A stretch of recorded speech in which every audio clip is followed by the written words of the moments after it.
Thank you friends for watching. Thank you for joining. ലൈവിൽ join ചെയ്തിരിക്കുന്ന എല്ലാവർക്കും വന്ദനങ്ങളെ അറിയിക്കുന്നു. കഴിഞ്ഞ ദിവസം മാമോദിസായെ കുറിച്ച് ചെയ്ത ആ ലൈവില് ശബ്ദത്തിന്റെ ചില പ്രയാസങ്ങൾ ഉണ്ടായിരുന്നു. അതുകൊണ്ട് ആ വിഷയം തന്നെയാണ് വീണ്ടും സംസാരിക്കുന്നത്. ആവർത്തന വിരസത തോന്നുന്നവർ സദയം ക്ഷമിക്കുക.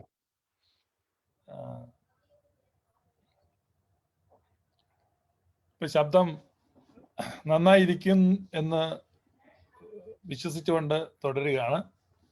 നമ്മൾ അന്ന് ചിന്തിച്ചത് പരിശുദ്ധ സുറിയാനി സഭയുടെ മാമോദിസയെ കുറിച്ചാണ്. സാധാരണ കാണുന്ന സംശയങ്ങൾ ഉന്നയിക്കുന്ന ചില വിഷയങ്ങളാണ് നമ്മളന്ന് സംസാരിച്ചത്. സഭയെക്കുറിച്ച് പറയുമ്പോൾ പലപ്പോഴും നമ്മൾ സഭ പെന്തക്കോസ്ത് നാളിൽ സ്ഥാപിച്ചു എന്ന വിധത്തിൽ പ്രസംഗങ്ങൾ കേൾക്കാറുണ്ട്. പെന്തക്കോസ്ത വിഭാഗക്കാരുടെ പ്രസംഗങ്ങളിൽ നമ്മൾ കേൾക്കാറുണ്ട് പെന്തക്കോസ്ത് നാളിൽ സഭ സ്ഥാപിച്ചു എന്നുള്ള വിധത്തിൽ. എന്നാൽ തിരുവെഴുത്ത് എന്താണ് പറയുന്നത്? അപ്പോസ്തല പ്രവർത്തനങ്ങളുടെ പുസ്തകം 15-ാമത്തെ അധ്യായം 16-ാമത്തെ വാക്യം, അനന്തരം ഞാൻ ദാവീദിന്റെ വീണുപോയ കൂടാരത്തെ വീണ്ടും പണിയും, അതിന്റെ ശൂന്യശിഷ്ടങ്ങളെ വീണ്ടും പണിത് അതിനെ നിവർത്തും, മനുഷ്യരിൽ ശേഷിച്ചവരും എന്റെ നാമം വിളിച്ചിരിക്കുന്ന സകല ജാതികളും കർത്താവിനെ അന്വേഷിക്കും എന്ന് ഇത് പൂർവകാലം മുതൽ അറിയിക്കുന്ന കർത്താവ് അരുളി ചെയ്തിരിക്കുന്നു എന്നെഴുതിയിരിക്കുന്നുവല്ലോ. ഈ വാക്യം സഭയുടെ ഒന്നാമത്തെ പ്രാദേശിക സുന്നഹദോസ് യെരുശലേം സുന്നഹദോസിൽ ആണ് പ്രസ്താവിക്കപ്പെടുന്നത്. യെരുശലേം സുന്നഹദോസ് നടക്കുമ്പോൾ ആ സുന്നഹദോസിന്റെ പ്രത്യേകത, അത് അപ്പോസ്തലന്മാർ പങ്കെടുത്ത സുന്നഹദോസാണ്. അത് തിരുവെഴുത്തിൽ രേഖപ്പെടുത്തി, നമ്മുടെ ബൈബിളിൽ രേഖപ്പെടുത്തിയിട്ടുള്ള ഒരു സുന്നഹദോസാണ്. ആദ്യത്തെ പ്രസംഗം സുന്നഹദോസിൽ പത്രോസ്ലീഹയാണ് നടത്തുന്നത്. പത്രോസ്ലീഹയുടെ പ്രസംഗത്തിന് ശേഷം രണ്ടാമത് യാക്കോസ്ലീഹ പ്രസംഗിക്കുകയാണ്. യാക്കോസ്ലീഹയുടെ പ്രസംഗത്തിലാണ് ഈ വാക്യം വരുന്നത്. അദ്ദേഹം നമ്മെ ഓർപ്പിക്കുകയാണ്, അനന്തരം ഞാൻ ദാവീദിന്റെ വീണുപോയ കൂടാരത്തെ വീണ്ടും പണിയും. ഒരു പുതിയ കൂടാരം പണിയുകയല്ല, ദാവീദിന്റെ വീണുപോയ കൂടാരത്തെ പണിയും. ഇത് നമ്മൾ വളരെ വളരെ ഗൗരവമായിട്ട് പഠിക്കേണ്ട വിഷയമാണ്. നമ്മുടെ ധാരണകൾ തകിടം മറിയപ്പെടണം. കാരണം പരിശുദ്ധ സുറിയാനി സഭയുടെ ശുശ്രൂഷകൾ, കുദാശകൾ, ആചാരങ്ങൾ, അനുഷ്ഠാനങ്ങൾ, ദൈവാലയ കർമ്മങ്ങൾ, ദൈവാലയ നിർമ്മിതി, ദൈവാലയ സംവിധാനങ്ങൾ, ഇവയൊക്കെ വിരൽ ചൂണ്ടി ആളുകൾ വിമർശിക്കുകയും പരിഹസിക്കുകയും ചോദ്യം ചെയ്യുകയും ചെയ്യുന്നുണ്ട്. അതിലെ ഒരു പ്രമുഖ വ്യക്തിയായിരുന്നു ബ്രദർ കാനം. ഈ പെന്തക്കോസ്തിൽ പോയി പണ്ട് ഓർത്തഡോക്സിൽ ഒരു ശമാശനോ മറ്റോ ആയിരുന്നു അദ്ദേഹം. ഈ ഓർത്തഡോക്സിൽ നിന്ന് അദ്ദേഹം പെന്തക്കോസ്തിലേക്ക് പോയി. ഓർത്തഡോക്സ് സഭയിലെ ഏതോ ഒരു സാധാരണ നിലയ്ക്കുള്ള ഒരു ശമാശനോ മറ്റോ ആയിരുന്നു എന്ന് പറഞ്ഞാല് അതിനകത്ത് വലിയ പ്രസക്തി ഒന്നുമില്ല. കാരണം നമുക്കെന്നറിയാം, ഈ ആധുനിക കാലത്ത് പോലും ശരാശരി അച്ഛന്മാർക്ക് പോലും അത്ര കാര്യങ്ങളൊന്നും അറിയണമെന്നില്ല. അപ്പൊ അത്രയും വർഷം മുമ്പ് ഈ ഒരു ആത്മീക ദുഷ്ടതകൾ ചെയ്യാൻ വേണ്ടിയുള്ള ഒരു കേവല ശുശ്രൂഷക്കാരനായിരുന്ന ആ വ്യക്തി, അദ്ദേഹത്തെ ഏതോ വലിയ മഹാനാണെന്നുള്ള വിധത്തിലാണ് പെന്തക്കോസ്തുകാരിങ്ങനെ ഉയർത്തിക്കൊണ്ട് നടക്കുന്നത്. ഞാൻ പല പ്രാവശ്യം പറഞ്ഞു, അദ്ദേഹത്തെ ഒരു ഇന്റർവ്യൂ ചെയ്യാനുള്ള ഒരു അവസരം കൊണ്ടുപോവാ, നമുക്ക് ചോദിക്കാൻ കാര്യങ്ങൾ. അപ്പൊ അദ്ദേഹം അച്ഛനായിരുന്നു എന്ന് പറയുന്നു. ഇവരൊക്കെ അച്ഛന്ന് വിളിക്കുന്നത്. പെന്തക്കോസ്തിൽ ഒരു അച്ഛനുണ്ട്, കാനം അച്ഛൻ എന്നൊക്കെയാണ്. ഒരു കുഴപ്പമില്ല, നല്ല കാര്യമാണ്. അപ്പൊ നിങ്ങളുടെ ഈ അച്ഛനെ ഇവിടെ കൊണ്ടുവരാമെങ്കിൽ ചോദിപ്പിക്കാം, നമുക്ക് കള്ളം പുറത്തു കൊണ്ടുവരാം. കാരണം ആളില്ലാത്ത പോസ്റ്റിൽ ഗോളടിച്ച് മുന്നേറുകയാണ്. അപ്പൊ അദ്ദേഹമാണ് ഏറ്റവും കൂടുതൽ സുറിയാനി സഭയുടെ ആചാരങ്ങളെ അനുഷ്ഠാനങ്ങളെ ഒക്കെ പരിഹസിക്കുകയും ഒക്കെ ചെയ്ത് പണം ഉണ്ടാക്കിയത്. അപ്പോ സുറിയാനി സഭയുടെ ഒരാചാരവും ഒരനുഷ്ഠാനവും ഒരു ദൈവാലയ സംവിധാനവും ദൈവാലയ നിർമ്മിതിയും ക്രമീകരണങ്ങളും പ്രാർത്ഥന സംവിധാനങ്ങളും ഒന്നും തന്നെ തിരുവെഴുത്തിന് വിരുദ്ധമല്ല എന്നതാണ് സത്യം. ഞാൻ ആ സത്യം കണ്ടെത്താൻ ഇങ്ങനെയുള്ള ആളുകളുടെ പ്രചരണ വേലകളിൽ കുടുങ്ങി ഞാനും സഭ വിട്ടുപോയ ഒരാളാണ്. 10-25 വർഷം പ്രവാസ ജീവിതത്തിൽ ആയിരുന്നു. സുറിയാനി സഭയിൽ നിന്ന് പ്രവാസത്തിലേക്ക് പോയ ഒരു വ്യക്തിയാണ്. പണ്ട് ബെയ്ത്തലഹേമിൽ നിന്ന് എലിമലേക്ക് എന്ന് പറഞ്ഞൊരു വ്യക്തി തന്റെ ഭാര്യ നവോമിയും 2 ആൺപിള്ളേരുമായിട്ട് പ്രവാസത്തിൽ പോയി. കില്യോൻ, മഹ്ലോൻ, അങ്ങനെ അവർ പോയത് അങ്ങോട്ടാ, ഫസ്റ്റ് സ്ഥലത്തോട്ടാ പോയത്, മോവാബിലേക്ക്. പോയത് എവിടുന്ന? യെരുശലേമിൽ നിന്ന്, അപ്പത്തിന്റെ ഭവനം എന്നറിയപ്പെടുന്ന ബെയ്ത്തലഹേമിൽ നിന്ന്. അപ്പൊ അപ്പത്തിന്റെ ഭവനം എന്നറിയപ്പെടുന്ന ബെയ്ത്തലഹേമിൽ നിന്ന്, ബെയ്ത്ത് ലഹമോ ആണ് അപ്പത്തിന്റെ ഭവനമാണ്, ഹൗസ് ഓഫ് ദ ബ്രെഡ് ആണ്. അപ്പൊ അപ്പത്തിന്റെ വീടാണ്. അവിടെ ക്ഷാമം വന്നു. അവര് പോയത് എവിടെയോട്ടാണ്? മോവാബിലേക്കാണ്. അപ്പൊ സുറിയാനി സഭയുടെ കുറ്റം പറഞ്ഞിട്ട് നമ്മൾ ചാടിപ്പോകുന്ന എങ്ങോട്ടാണ്? മോവാബിലേക്കാണ്, ശപിക്കപ്പെട്ടവരുടെ ഇടയിലേക്കാണ് പോയത്. ഒരു മൊവാബിയൻ എങ്കിലോ ഒരു അമോര്യൻ എങ്കിലോ അവന്റെ 10ാം തലമുറയെങ്കിലോ അവൻ ശപിക്കപ്പെട്ടവനാണ്. ഒരു കാരണവശാലും അവൻ ദൈവസന്നിധി പോലും നിൽക്കാൻ യോഗ്യനല്ലെന്ന് തിരുവെഴുത്ത് പറയുന്ന അത്രമാത്രം ശാപഗ്രസ്തമായ ഒരു ഭൂമികയിലേക്കാണ് ബെയ്ത്തലഹേമിൽ നിന്ന് പോയത്. ഞാൻ പറയട്ടെ, സുറിയാനി സഭയിൽ നിന്നൊരു പ്രവാസി എന്ന നിലയ്ക്ക് ഞാൻ പോയതും ഈ ശാപം പിടിച്ചവന്മാരുടെ ഇടയിലേക്കായിരുന്നു, ഈ ശപിക്കപ്പെട്ടവരുടെ ഇടയിലേക്കായിരുന്നു, ഈ അന്ധത പിടിച്ച ജനത്തിന്റെ ഇടയിലേക്കായിരുന്നു. ഞാൻ ഇന്ന് തിരിച്ചറിയുന്നു, ഞാൻ മനസ്സിലാക്കി, ബെയ്ത്തലഹേമിലാണ് അപ്പമുള്ളത്. God has restored bread in Bethlehem. ഇന്ന് ബെയ്ത്തലഹേമിൽ കൊയ്ത്തിന്റെ ആർപ്പുവിളി ഉയരുകയാണ്. ഇന്ന് ബെയ്ത്തലഹേമിൽ അപ്പത്തിന്റെ സമൃദ്ധിയാണ്. അതാണ് news. That is A good news. അപ്പൊ ഇന്ന് സുറിയാനി സഭയിൽ വലിയ സമൃദ്ധിയാണ്. ഈ വളരെ ദരിദ്രമായ ഒരു ക്ഷേത്രമായിരുന്നു തിരുവനന്തപുരം ശ്രീപത്മനാഭ സ്വാമി ക്ഷേത്രം ഏതാനും മാസങ്ങൾക്ക് മുമ്പ് വരെ. എന്നാൽ ആ ക്ഷേത്രത്തിന്റെ നിലവറയിൽ ലോകത്തിലെ ഏറ്റവും വലിയ നിധി നിക്ഷേപത്തെ കണ്ടെത്തിയതുപോലെ സുറിയാനി സഭയുടെ പ്രാർത്ഥനകളിൽ, സദനാകളിൽ, പ്രുമിയോനുകളിൽ, എനിയോനോകളിൽ, യഗ്ബോകളിൽ, കോലോകളിൽ, കുക്ലിയോനുകളിൽ, ഈ പ്രാർത്ഥനകളിൽ മുഴുവനായും ദൈവശാസ്ത്ര ഖനി നിക്ഷേപങ്ങളെ നമ്മൾ കണ്ടെത്തിയിരിക്കുകയാണ്. ഇതാ ഇവിടെ കൊയ്ത്തിന്റെ ആർപ്പുവിളി ഉയരുകയാണ്. ഇത് മടങ്ങിവരവിന്റെ സമയമാണ്. ആകാശത്തിലെ കൊക്കും മീവൽ പക്ഷിയും മടങ്ങിവരവിനുള്ള സമയം അറിയുകയാണ്. പെരിഞ്ഞാറ, കൊക്ക്, മീവൽ പക്ഷി, ആകാശത്തിലെ പെരിഞ്ഞാറയും കൊക്കും മീവൽ പക്ഷിയും മടങ്ങിവരവിനുള്ള സമയം അറിയുന്നു. കാള തന്റെ ഉടയവന്റെ പുൽത്തൊട്ടിയെ തിരിച്ചറിയുന്നു. കഴുത തന്റെ യജമാനെ തിരിച്ചറിയുന്നു. ഇത് തിരിച്ചറിവിന്റെയും മടങ്ങിവരവിന്റെയും സീസണാണ്. This is a season of realisation and return. തിരിച്ചറിഞ്ഞിട്ട് മടങ്ങി വരുന്ന സമയമാണ്. അതിനകത്ത് ആരും ജാള്യത വിചാരിക്കേണ്ട ആവശ്യമില്ല. കാരണം ഇത് കർത്താവ് ഈശോ മിശിഹ സ്ഥാപിച്ച സഭയാണ്. കർത്താവ് ഈശോ മിശിഹ വാങ്ങി ഭക്ഷിക്കുവീൻ എന്ന് പറഞ്ഞ് അപ്പം നുറുക്കി തന്റെ ശിഷ്യന്മാർക്ക് കൊടുത്ത അവിടം മുതൽ ആ നേർ പാരമ്പര്യം കലർപ്പില്ലാതെ, ഭേദമില്ലാതെ, ഇടർച്ചയില്ലാതെ തുടർന്നു പോരുന്ന ആ പാരമ്പര്യത്തിൽ നിൽക്കുന്ന സഭയാണ് പരിശുദ്ധ സുറിയാനി സഭ.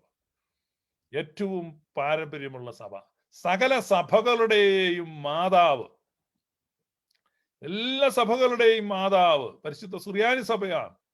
അത് നമ്മുടെ ജോൺ പോൾ രണ്ടാമൻ മാർപ്പാപ്പ വിശേഷിപ്പിച്ചതാണ്.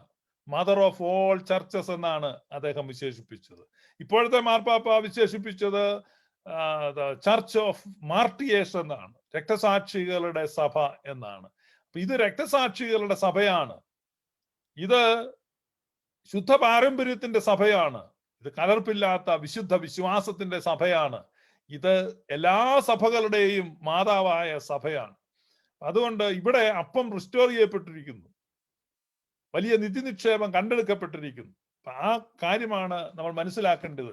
അതുകൊണ്ട് സഭ എന്ന് പറഞ്ഞാൽ ആദ്യം മുതൽ ഉള്ളതാണ്. അത് പുതുതായിട്ട് പെന്തക്കോസ്ത് നാളിൽ തുടങ്ങിയത് അല്ല.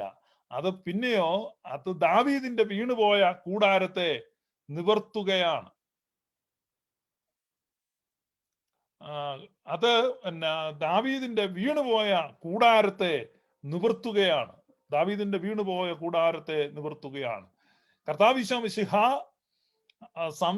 താൻ സംസാരിച്ച ഭാഷയിൽ തന്നെ ഇന്നും സ്വർഗസ്ഥനായ പിതാവെ താൻ പഠിപ്പിച്ച അതേ ഭാഷയിൽ തന്നെ ഉരുവിട്ടുകൊണ്ടിരിക്കുന്ന സഭ, ഒരാൾ ഡൗട്ട് എഴുതി ചോദിച്ചുകൊണ്ടാണ് ഞാൻ പറഞ്ഞത്. അപ്പൊ അപ്പോസ്തല പ്രവർത്തികളുടെ പുസ്തകം 15-ാമത്തെ അധ്യായത്തിൽ നമ്മൾ യെരുശലേം സുന്നകദോസ് കാണുകയാണ്. അപ്പൊ ഈ വാക്യത്തിന്റെ പ്രത്യേകത ഇത് എവിടെയെങ്കിലും നിന്ന് പറഞ്ഞതല്ല, മറിച്ച് സുന്നകദോസിൽ പ്രഖ്യാപിക്കുന്ന വാക്യമാണ്. സുന്നകദോസിൽ പറയുകയാണ്, ദാവീദിന്റെ വീണുപോയ കൂടാരത്തെ നിവർത്തും. അപ്പൊ എന്താ സംഭവിച്ചത്? പെന്തക്കോസ്ത് നാളിൽ ദാവീദിന്റെ വീണുപോയ കൂടാരം നിവർത്തപ്പെട്ടു. അപ്പൊ ദാവീദിന്റെ വീണുപോയ കൂടാരത്തെ നിവർത്തി, അതാണ് സംഭവിച്ചത്. അപ്പൊ അതുകൊണ്ട് നിങ്ങൾ മനസ്സിലാക്കണം, ഇത് പുതുതായിട്ട് തുടങ്ങിയ ഒന്നല്ല, മറിച്ച് ഇത് ആദ്യം മുതൽ ഉള്ളതാണ്. പഴയ നിയമ പിതാക്കന്മാരുമായും അവരുടെ ആചാരങ്ങളുമായും അവരുടെ അനുഷ്ഠാനങ്ങളുമായും ബന്ധപ്പെട്ട് ഉള്ളതാണ്. ഞാൻ എപ്പോഴും പറയുന്നത്, ജൂവിഷ് ബാക്ക്ഡ്രോപ്പിൽ അതിലാണ് സഭ ഉണ്ടായി വന്നത്. അല്ലാതെ ഇത് ഒരു ചുവരില്ലാതെ എഴുതപ്പെടുന്ന ഒരു ചിത്രമല്ല. ഇത് നല്ലൊരു ചുവരിലാണ് ഈ ചിത്രം എഴുതപ്പെട്ടിരിക്കുന്നത്. നല്ലൊരു ചുവരിലാണ് ഈ ചിത്രം എഴുതപ്പെട്ടിരിക്കുന്നത്. അത് നിങ്ങൾ മനസ്സിൽ ഓർമ്മയിൽ വെക്കേണ്ട പ്രധാനപ്പെട്ട ഒരു കാര്യമാണ്.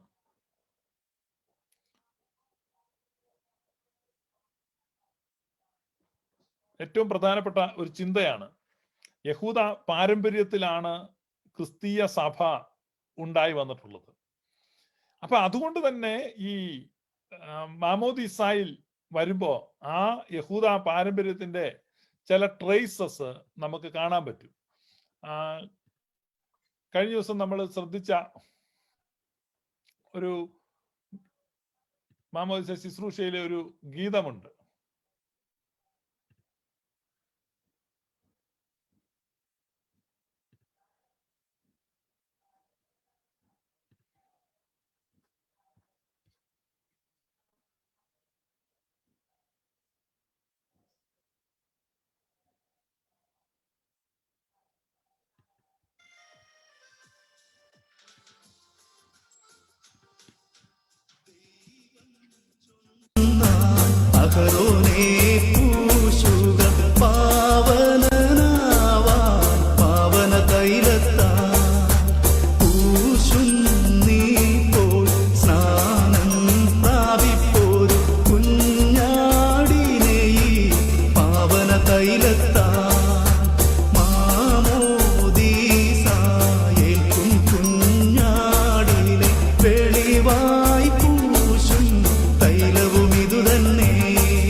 ഇവിടെ ഇത് നമ്മൾ കേൾക്കുന്നത്, ദൈവം അഹറോനെ പൂശുവാൻ തൈലമുണ്ടാക്കുവാൻ കൽപ്പിച്ചു. അപ്പം അഹറോനെ പൂശിയ തൈലം പോലെ ഈ തൈലത്താൽ ഈ കുഞ്ഞിനെ പൂശുന്നു. ഇതാണ് ഇവിടെ നമ്മൾ വായിക്കുന്നത്. അപ്പൊ അഹറോനെ പൂശുവാൻ തൈലം ഉണ്ടാക്കി പൂശുന്നത് നമ്മൾ വായിക്കുകയാണ്. അപ്പൊ അവിടെ റൂഷ്മ ചെയ്യുക, കൊഹനെ, പുരോഹിതൻ. ഇപ്പൊ കൊഹനെ എന്നതിന്റെ ആദ്യത്തെ എബ്രായ അക്ഷരമാണ് ഈ നെറ്റിയിൽ എഴുതുന്നത്. ഇവിടെ ഇങ്ങനെ ഈ തൈലം പെരുവിരലിൽ മുക്കിയിട്ട് ആ തൈലം കൊണ്ട് നെറ്റിയിൽ എഴുതുകയാണ്. അപ്പൊ ആ ഒരു പശ്ചാത്തലത്തിൽ, ആ ഒരു പാരമ്പര്യത്തിൽ നിന്നാണ് നമ്മളെ ഈ സ്ലീബായ കൊണ്ട് റൂഷ്മ ചെയ്യുന്ന ആ ഒരു പാരമ്പര്യം വന്നപ്പോൾ നമ്മൾ കണ്ടിട്ടുണ്ട്. സുറിയാനി സഭയിലെ പുരോഹിതന്മാർ ഇങ്ങനെ ഈ വിരലുകൊണ്ട് ഇങ്ങനെ കുരിശു വരയ്ക്കുന്നത്. അപ്പൊ ഇത് എവിടുന്നാ വന്നിരിക്കുന്നേ? ഇത് യഹൂദ പാരമ്പര്യത്തിൽ നിന്ന് വന്നിരിക്കുന്നതാണ്. ഇത് കേട്ട് കഴിയുമ്പോ പാരമ്പര്യമില്ലാത്ത ആളുകൾ, പശ്ചാത്തലമില്ലാത്ത ആളുകൾ പിറുപിറുക്കും. അവർ പറയും ഞങ്ങൾ ബൈബിളിൽ കാണുന്നില്ല. അപ്പൊ ബൈബിളിൽ കാണുന്നില്ല എന്ന് പറഞ്ഞാൽ നിങ്ങൾ കാണേണ്ട വിധത്തിൽ ശ്രദ്ധിക്കാത്തത് കൊണ്ടാണ്. ഇനി ഈ ചോദ്യത്തിന്റെ മുമ്പിൽ സുറിയാനി സഭയിൽപ്പെട്ട പല ആളുകൾ ഇടറിപ്പോകാറുണ്ട്, പതറിപ്പോകാറുണ്ട്, പലരും മതം മാറിപ്പോകാറുണ്ട്. കാരണം ഇത് എവിടുന്നാ വന്നതെന്ന് വെച്ചാൽ പുതിയ നിയമത്തിലുണ്ടോ ഇങ്ങനെ റൂഷ്മ ചെയ്യാൻ, ഇങ്ങനെ വരയ്ക്കാൻ? ഇത് പഴയ നിയമ പശ്ചാത്തലത്തിലാണ് ഇത് സംഭവിച്ചിരിക്കുന്നത്. ഇതെല്ലാം പഴയ നിയമത്തിൽ വളരെ വിശദമായിട്ട് എക്സ്പ്ലെയിൻ ചെയ്തിരിക്കുകയാണ്. തൈലം കൊണ്ട് പൂശണം, സമാഗമന കൂടാരത്തിൽ ഉപകരണങ്ങളെ തളിക്കണം, ഏതാ വിശുദ്ധ തൈലം കൊണ്ട്, അഭിഷേക തൈലം കൊണ്ട്. അപ്പൊ അതിൽ നിന്നാണ് നമ്മുടെ പള്ളി കൂദാശയിൽ മൂറോം കൂദാശയൊക്കെ വന്നിരിക്കുന്ന ആ പശ്ചാത്തലത്തിലാണ്. ഇതെല്ലാം സ്ക്രിപ്ചറിലാണ്, ഇതെല്ലാം കൃത്യമായ ട്രഡീഷനിലാണ് വന്നിരിക്കുന്നത്. സാധാരണ ആളുകളെ തൈലം പൂശുമ്പോൾ മഹാപുരോഹിതന്റെ തലമേൽ തൈലം ഒഴിക്കുകയാണ്. അത് അഹ്റോന്റെ താടിയിലൂടെ ഒഴുകി വസ്ത്രത്തിന്റെ വിളിമ്പിലേക്ക് ഒഴുകി ചെല്ലുന്നതാണെന്ന് തിരുവെഴുത്തിൽ നമ്മൾ വായിക്കുന്നു. ഇതിന്റെ കാരണം സഭ എന്നത് ഒരു പുതിയ നിയമത്തിലുണ്ടായ ഒരു പുതിയ കണ്ടുപിടുത്തമല്ല എന്നുള്ളതാണ്. ഒരു പുതിയ കണ്ടുപിടുത്തമല്ല എന്നുള്ളതാണ്.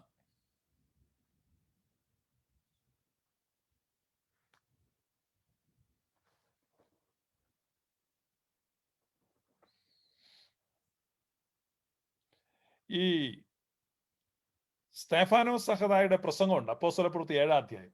നിങ്ങൾ അവിടെ നോക്കുമ്പോൾ 7:38 സീനായ് മലയിൽ തന്നോട് സംസാരിച്ച ദൂതനോടും നമ്മുടെ പിതാക്കന്മാരോടും കൂടെ മരുഭൂമിയിലെ സഭയിൽ ഇരുന്നവനും നമുക്ക് തരുവാൻ ജീവനുള്ള അരുളപ്പാട് ലഭിച്ചവനും അവൻ തന്നെ. ഇപ്പൊ മരുഭൂമിയിലെ സഭ വളരെ വ്യക്തമായിട്ട് പറയാണ്. ശമാശന്മാരിൽ പ്രധാനിയും സഹദേമാരിൽ മുമ്പനുമായിരിക്കുന്ന മാർ സ്തെഫാനോസ് പറയുകയാണ് മരുഭൂമിയിലെ സഭ. ഇപ്പൊ സഭ എവിടെയുണ്ട്? മരുഭൂമിയിൽ സഭയുണ്ടായിരുന്നു. അല്ല, സഭ എന്ന് പറഞ്ഞാൽ ഇത് പുതുതായിട്ട് സ്ഥാപിക്കപ്പെട്ട ഒന്നല്ല. ഇതൊരു തുടർപരതയാണ്, കണ്ടിന്യൂറ്റിയാണ്. എവിടെയാണ് ചർച്ച ആരംഭിച്ചത്? ചർച്ച ആരംഭിച്ചത് എവിടെയാന്ന് വെച്ച് കഴിഞ്ഞാൽ ചർച്ച started in the heart of God. ദൈവത്തിന്റെ ഹൃദയത്തിലാണ് സഭ ആരംഭിക്കുന്നത്. അതെവിടെയാണ്? സകല യുഗങ്ങൾക്കും മുമ്പ്, സകല കാലങ്ങൾക്കും മുമ്പ് ക്രിസ്തുവിൽ മറഞ്ഞു കിടന്ന ഒരു മർമ്മമായിരുന്നു സഭ. It was A hidden mystery. അതാണ് എഫേസ്യ ലേഖനത്തിൽ പറയുന്നത്, mystery of dispensation, that is the church. അപ്പൊ ആ സഭ എന്നത് മറഞ്ഞു കിടന്ന മർമ്മമാണ്. അത് പിന്നീട് ഭാഗം ഭാഗമായി വെളിപ്പെട്ടു, വിവിധമായി വെളിപ്പെട്ടു, അംശമായി വെളിപ്പെട്ടു. ഈ അന്ത്യകാലത്ത് പൂർണ്ണ വെളിപ്പാടിലേക്ക് വന്നു.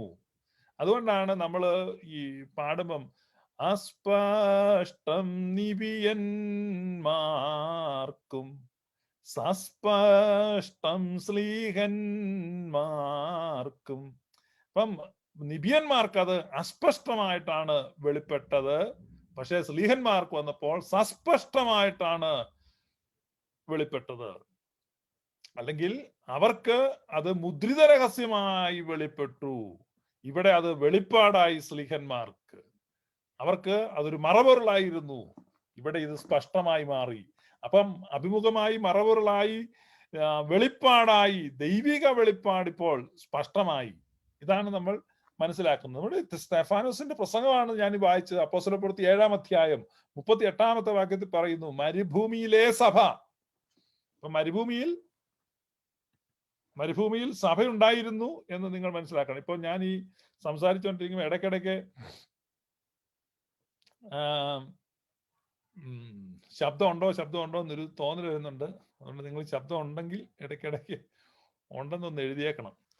നിങ്ങൾ ഇവിടെ മനസ്സിലാക്കേണ്ടത് പരിശുദ്ധ സുറിയാനി സഭയുടെ വിശ്വാസ ആചാരങ്ങളെ കുറിച്ചാണ്. ഞാൻ പറഞ്ഞല്ലോ, ഇപ്പോഴത്തെ മാർപ്പാപ്പ പറഞ്ഞത് രക്തസാക്ഷികളുടെ സഭയാണ്. ലക്ഷക്കണക്കിന് ആളുകൾ ജീവൻ കൊണ്ട് ഈ സഭയുടെ വിശ്വാസത്തിന് സാക്ഷ്യം കൊടുത്തു. അപ്പൊ ഇവരിത് തിരുത്തിയെന്നാ ഇവർ പറയുന്നത്. വേദപുസ്തകത്തിൽ നോക്കിയിട്ട് കാണുന്നില്ല ഇതൊക്കെ. അങ്ങനെ ആകുമ്പോൾ ഒരു കുറ്റകൃത്യം സംഭവിച്ചിരിക്കുകയാണ്. ഒരു കുറ്റകൃത്യം സംഭവിക്കണം, നമ്മൾ കോടതി ചെന്ന് പറയാതെ ഇന്നപോലെ ഒരു കുറ്റകൃത്യം നടന്നു, ഓക്കെ. അപ്പോ 3 കാര്യം തെളിയിക്കണം. ഒന്ന്, ഈ കുറ്റകൃത്യം നടന്നെങ്കിൽ അതിന്റെ മോട്ടീവ് എന്താണ് അതിന്റെ ഉദ്ദേശം? ഈ കുറ്റകൃത്യത്തിന് അവരെ മോട്ടിവേറ്റ് ചെയ്യിച്ചത് എന്ത് ഫാക്ടറാണ്? വ്യക്തിവൈരാഗ്യമാണ്, അല്ല ബിസിനസ്സിലെ ശത്രുതയാണ്, അല്ല ചതിച്ചത് കൊണ്ട്, ചീറ്റ് ചെയ്തുകൊണ്ട്? എന്താ മോട്ടിവേഷൻ പ്രൂവ് ചെയ്തില്ലെങ്കിൽ കുറ്റകൃത്യം കോടതി നിലനിൽക്കത്തില്ല. മോട്ടിവേഷൻ.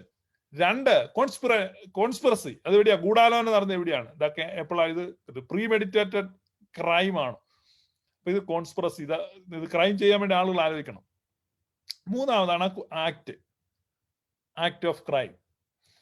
അപ്പൊ അങ്ങനെയെങ്കിൽ കർത്താവ് ഈശോ മിശിഹ പറഞ്ഞു കൊടുത്തതും അപ്പോസ്തലന്മാർ കേട്ട് അനുസരിച്ചതും അപ്പോസ്തലന്മാർ അപ്പോസ്തലിക പിതാക്കന്മാർക്ക് കൈമാറിയതും അപ്പോസ്തലിക പിതാക്കന്മാരിൽ നിന്ന് സഭാപിതാക്കന്മാരിലേക്ക് ട്രാൻസ്ഫർ ചെയ്യപ്പെട്ടതുമായ ആ സത്യവിശ്വാസത്തെ വികലമാക്കി കളയുവാൻ, അതിനെ ഹൈജാക്ക് ചെയ്ത് അതിനെ മറ്റൊരു രൂപത്തിലേക്ക് ആക്കി മാറ്റുവാൻ ഈ സഭയിലെ ആളുകളെ പ്രേരിപ്പിച്ച ഘടകം എന്താണെന്ന് നിങ്ങൾ പറയണം. കാനവച്ചൻ എന്ന് അറിയപ്പെടുന്ന ആ മനുഷ്യൻ പറയണം. സുറിയാനി സഭയുടെ പിതാക്കന്മാർക്ക് എന്ത് നേട്ടമാണോ ഉണ്ടായത്? കുറെ നാള് കേരളത്തിലും അമേരിക്കയിലും ഒക്കെ പ്രസംഗിച്ച് കുറെ പണം സമ്പാദിച്ചല്ലേ. ഇപ്പോഴെങ്കിലും പറ, എന്ത് കാര്യത്തിന് അവരത് ചെയ്തത്? എന്ത് കാര്യത്തിന്? മുഴുവൻ പേര് കൊല്ലപ്പെടുകയായിരുന്നു. പള്ളികളിൽ നിന്ന് അടിച്ചോടിക്കപ്പെടുകയായിരുന്നു. വീടുകളിൽ നിന്ന് വലിച്ചഴക്കപ്പെട്ട് കൊല്ലപ്പെടുകയായിരുന്നു. പ്രിയപ്പെട്ടവരിൽ നിന്ന് പറിച്ചെറിയപ്പെടുകയായിരുന്നു. മരുഭൂമിയിൽ അലഞ്ഞു തിരിയുകയായിരുന്നു. ഗുഹകളിൽ, പാറകളുടെ പിളർപ്പുകളിൽ ലോകത്തിലൊന്നുമില്ലാത്തവരെ പോലെ, ഏതുമല്ലാത്തവരെ പോലെ സകലത് നഷ്ടപ്പെട്ട് അലഞ്ഞു തിരിഞ്ഞ പരിശുദ്ധ സുറിയാനി സഭയുടെ പിതാക്കന്മാർ എന്ത് നേട്ടത്തിനാണോ കാനമച്ചൻ എന്ന് പറയുന്ന ആ മനുഷ്യനോട് ചോദിക്കുന്നത്? എന്ത് നേട്ടത്തിനാണ് ഇവരിത്? കാരണം മുൻ ഓർത്തഡോക്സ് വൈദികൻ എന്ന പേരിലാണ് കഴിഞ്ഞ 19 വർഷം ഈ നടന്ന ഈ തോന്നിവാസം മുഴുവൻ പറഞ്ഞത്. അപ്പൊ ഇത് പറയാൻ നിങ്ങൾക്ക് ബാധ്യതയുണ്ട്. എന്താ നേട്ടം അവരുണ്ടാക്കിയത്? എന്താണ് അവരെ മോട്ടിവേറ്റ് ചെയ്യിച്ചത്? പറയടോ, എന്താ അവരെ മോട്ടിവേറ്റ് ചെയ്യിച്ചത്? ഞാനിത് പറയുന്ന വെച്ച് കഴിഞ്ഞാൽ തന്റെ വാചകങ്ങൾ എന്നെ ചതിച്ചിട്ടുണ്ട്. അതുകൊണ്ട് തന്നെ ചോദിക്കുന്നത്. കാരണം ഇത് സുറിയാനി സഭയിലെ അല്ലെങ്കിൽ ഓർത്തഡോക്സ് സഭയിലെ ഒരു അച്ഛനാണല്ലോ ഈ പറയുന്നത്. നേരായിരിക്കും എന്ന് ഓർത്തു, വിശ്വസിച്ചു. പിന്നീട് സ്വതന്ത്രമായി ചിന്തിച്ചപ്പോൾ, പഠിച്ചപ്പോൾ, അന്വേഷിച്ചപ്പോൾ, ആരാഞ്ഞറിഞ്ഞപ്പോൾ അത് തെറ്റാണെന്ന് എനിക്ക് മനസ്സിലായി. അതുകൊണ്ട് അതേ തെറ്റിൽ അകപ്പെട്ടിരിക്കുന്ന അനേകം വഞ്ചിക്കപ്പെട്ടവരുടെ കണ്ണു തുറക്കാൻ വേണ്ടി ഞാനിപ്പോ ഇത് പറയുന്നത്. എന്ത് നേട്ടം അവരുണ്ടാക്കിയത്? എന്താണ് അവരെ മോട്ടിവേറ്റിംഗ് ഫാക്ടർ പറയണം.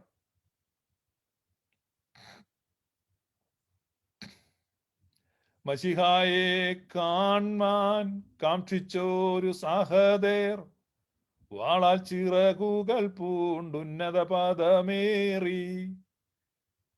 മുഴുവൻ പേരും കൊല്ലപ്പെടുക. നാൾതോറും കൊല്ലപ്പെടുന്നവർ. ഇതാ ഞങ്ങൾ ജീവിക്കുന്നു എങ്കിലും ഇതാ മരിക്കുന്നു. പൗലോസ്ലീഹ പറഞ്ഞു. പീഡിപ്പിക്കപ്പെട്ടവരുടെ സഭ, അന്ന് മുതൽ ഇന്ന് വരെയും പീഡനമൊഴിയാത്ത സഭ. ക്രിസ്തുവിന്റെ കഷ്ടങ്ങളിൽ കുറവായിട്ടുള്ളത് ഞാൻ എൻ്റെ ശരീരത്തിൽ പൂരിപ്പിക്കുന്നു എന്ന് ഭാഗ്യവാനായ പൗലോസ്ലീഹ പറഞ്ഞെങ്കിൽ അതേ വാക്യം അന്വർത്ഥമായി 21-ാം നൂറ്റാണ്ടിലും പീഡനവും ഉപദ്രവവും വിട്ടൊഴിയാത്ത സഭ. ആ സഭയിലെ പിതാക്കന്മാർ എന്ത് നേട്ടമുണ്ടാക്കാനാണ് ക്രിസ്തുവിന്റെ ഉപദേശത്തെ മറിച്ചു കളഞ്ഞത്, അല്ലെങ്കിൽ വികലമാക്കിയത്, തെറ്റിച്ചത്? എന്തിനാണ് പറയാൻ പറ്റുമോ? എവിടെയാണ് കോൺസ്പിറസി നടന്നത്? ആരാണ് കൂടാലോചന നടത്തിയത്? അത്താനാസിയോസ് ആണോ, ബെസേലിയോസ് ആണോ, ജൂലിയോസ് ആണോ, ഗ്രിഗോറിയോസ് ആണോ, അന്തിമോസ് ആണോ, പീലക്സീനോസ് ആണോ, സേവേറിയോസ് ആണോ? ആരാണ്? പറ. എപ്പോഴാണ് തിരുത്തിയത്? മൂന്നിനും ഉത്തരവില്ല. അപ്പൊ നമ്മൾ മനസ്സിലാക്കേണ്ടത് ഇതാണ് യഥാർത്ഥ സഭ, ഇതാണ് യഥാർത്ഥ സത്യവിശ്വാസം, ഇതാണ് ട്രൂ ക്രിസ്ത്യാനിറ്റി.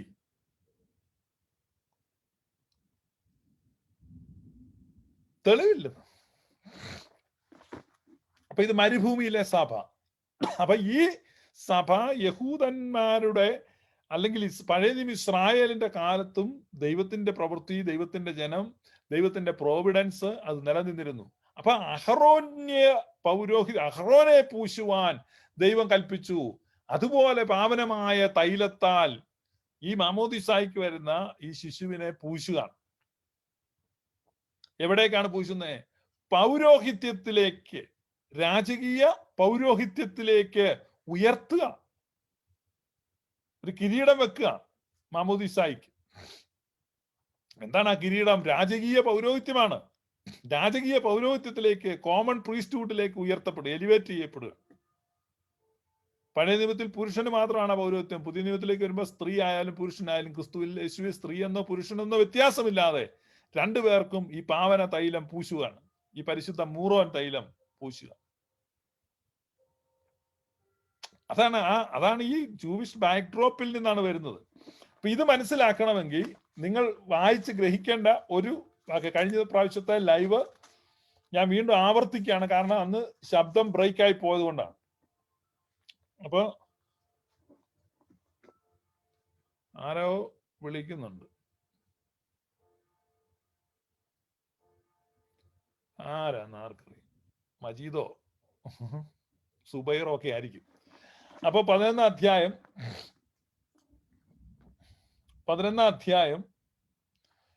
ഇത് നിങ്ങൾ വളരെ ചിന്തിച്ച് മനസ്സിലാക്കണ്ടേ കേട്ടോ. ഓരോ സുറിയാനിക്കാരനും ശ്രദ്ധിച്ച് കേട്ടോണം. കാരണം ഈ പെന്തക്കോസ്തുകാരോട് നിങ്ങൾ ഈ ദിവസങ്ങളിൽ പറയേണ്ട പോയിന്റാണിത്. അപ്പൊ അത് എവിടെയാ, എന്താണ് റോമാലേഖനം 11 അധ്യായമാണ് വായിക്കുന്നത്. 16 വാക്യം. ആദ്യ ഭാഗം വിശുദ്ധമെങ്കിൽ പിണ്ടം മുഴുവനും അങ്ങനെ തന്നെ. വേർ വിശുദ്ധമെങ്കിൽ കൊമ്പുകളും അങ്ങനെ തന്നെ. കൊമ്പുകളിൽ ചിലത് ഒടിച്ചിട്ട് കാട്ടൊലിവായ നിന്നെ അവയുടെ ഇടയിൽ ഒട്ടിച്ചു ചേർത്ത് ഒലിവ് മരത്തിന്റെ ഫലപ്രദമായ വേരിന് പങ്കാളിയായി തീർന്നുവെങ്കിലോ കൊമ്പുകളുടെ നേരെ നീ പ്രശംസിക്കരുത്. പ്രശംസിക്കുന്നുവെങ്കിൽ നീ വേരിനെയല്ല, വേർ നിന്നെ എത്ര ചുമക്കുന്നു എന്നോർക്കുക. ഇവിടെ പറയാണ്, സ്വഭാവത്താൽ കാട്ടുമരമായതിൽ നിന്ന് നിന്നെ മുറിച്ചെടുത്തു, സ്വഭാവത്തിന് വിരുദ്ധമായി നല്ല ഒലിവ് മരത്തിൽ ഒട്ടിച്ചു. അപ്പൊ നല്ല ഒലിവ് മരം എന്ന് പറയുന്നത് ഏതാണ്? ഇസ്രായേലാണ്.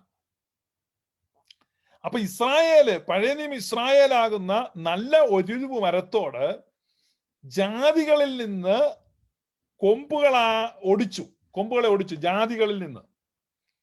ഭൂവിലശേഷം ദൈവത്താൽ പ്രേരിതരായ സ്ലീഹന്മാർ പോയി ജാതികളിടയിൽ ഭൂതല സീമയതോളം നല്ലേവൻഗേല്യോൻ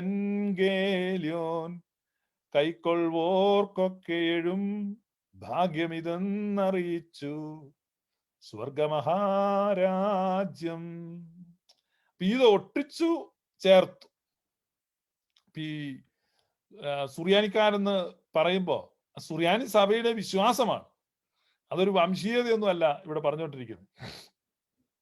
അത് നിങ്ങൾ മനസ്സിലാക്കണം. അപ്പൊ ഈ കൊമ്പ് കാട്ടുമരമായതിൽ നിന്ന് ഒടിച്ചതാണ്. കാട്ടുമരമായതിൽ നിന്ന് ഒടിച്ചിട്ട് ഇപ്പോൾ എവിടെ കൊണ്ട് വെച്ചിരിക്കുക? നാട്ടുമരത്തിൽ കൊണ്ട് വെച്ചിരിക്കുക. എന്തിനാണെന്നറിയാമോ?